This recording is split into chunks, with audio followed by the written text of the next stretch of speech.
নমস্কাৰ বন্ধুসকল, পুনৰ স্বাগতম জনাইছোঁ নতুন ভিডিঅ' লৈ। এতিয়া বৰ্তমান চব হৈ গৈছে চাগে ছাগলী পানী লৈ আকৌ গৈ আছোঁ বৰ্তমান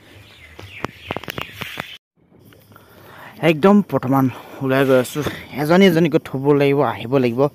ইয়াৰ পৰা মানে আমাৰ যোনখন মেডিকেলৰ ঘৰৰ ওচৰত 18 কিলোমিটাৰমান হয় গাঁৱৰ ঘৰৰ পৰা। সেই গতিকে প্ৰথম এজনীকৈ থৈছোঁ আৰু মানুহজনীক বৰ্তমান সিহঁতৰ ঘৰত থৈ আহোঁ। তেখেতৰ ঘৰৰ ওচৰত ল'ৰা এটাৰ বৰ বিয়া পাতিছে, তাকে ধুনীয়াকৈ তাইক থৈ আহোঁগৈ। তাৰপিছত আমি গৈ আছোঁ। এতিয়া বৰ্তমান তাইক ঘৰত থ'লোঁ আৰু এয়া বিয়া চাওক আৰম্ভ হৈ আছে। আকৌ এতিয়া বৰ্তমান ঘৰলৈ যাওঁ, মাক লৈ আহোঁগৈ।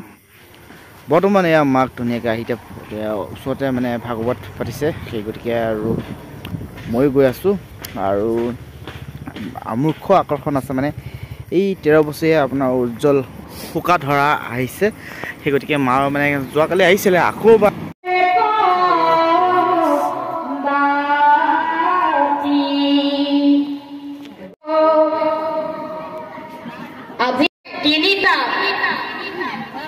আধ্যাত্মিক আদি দৈবিক আদি ভৌতিক এই তিনিটা তাপে সেইজনক হেনো স্পৰ্শও কৰিব নোৱাৰি বুলি ভাগৱত শাস্ত্ৰই সুন্দৰভাৱে আমাক বিশ্লেষণ আগবঢ়াই থৈ গৈছে।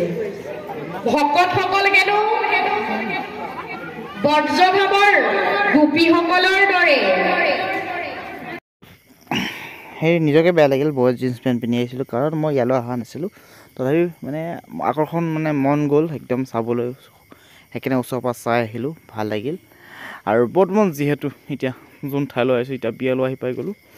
ইয়াত আহি পেলাই বৰ্তমান আৰু আৰম্ভ হৈছে আৰু এইফালে পোৱালিটোৰ পূৰা ষ্টেপত খেলি আছে, লাহে লাহে মানুহ আহি আছে। আৰু ভিডিঅ'টো এইখিনি সমাপ্তি কৰিব লৈছোঁ। ধন্যবাদ থাকিল।